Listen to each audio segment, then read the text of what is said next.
Madhyamgram high school के सामने भीषण विस्फोट में उत्तर प्रदेश की युवक की मौत, बैग और मोबाइल चार्जर बरामद, जांच में जुटी police. Water counts. SBM Gold's water tank is the most sustainable and durable water storage solution available. Our hashtag रविवार की मध्य रात्रि को मध्यग्राम हाई स्कूल के सामने हुए एक भयंकर विस्फोट में एक युवक की मौत हो गई।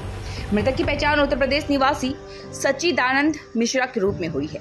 पुलिस ने घटनास्थल से एक बैग, मोबाइल चार्जर और कुछ इलेक्ट्रॉनिक उपकरण बरामद किए हैं। प्रत्यक्षदर्शियों के अनुसार सच्चिदानंद नामक युवक एक बैग लेकर हाई स्कूल के गेट के सामने से गुजर रहा था, तभी अचानक बैग में जोरदार विस्फोट हुआ। प्राथमिक जांच में आशंका जताई जा रही है कि बैग में बम था जो फट गया। विस्फोट के बाद युवक गंभीर रूप से घायल हो गया, जिसे तुरंत बारासात मेडिकल कॉलेज अस्पताल ले जाया गया।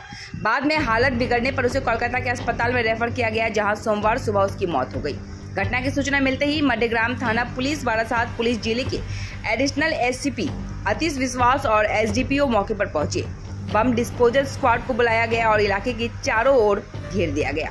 पुलिस का कहना है कि घटनास्थल पर अभी भी और विस्फोटक सामग्री हो सकती है, इसीलिए किसी को पास जाने की इजाजत नहीं दी जा रही है। घटना के बाद कई अहम सवाल उठ खड़े हुए हैं कि युवक जानबूझकर बम ले जा रहा था या फिर वह खुद किसी साजिश का हिस्सा था।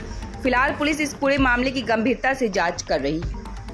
এখনই খুব বেশি কিছু বলা যাবে না, আমাদের এক্সপার্টরা দেখছে, এটা নিয়ে প্যানিক হওয়ারও কোনো কারণ নেই। দেখছি কি আছে ব্যাপারটা, এখনই কিছু বলতে পারবো না, কারণ এখন বলাটা খুব টু আর্লি কিছু বলার জন্য। না না, সেরকম কিছু না, এক্সপার্টরা দেখেছে, পূর্বে জামা কাপড় ছাড়া বিশেষ কিছু নেই। একজন ইনজিওর্ড হয়েছে বলেই আমরা জানি, তাকে আমরা হসপিটালে পাঠিয়েছি, দেখা হচ্ছে কি আছে ব্যাপারটা।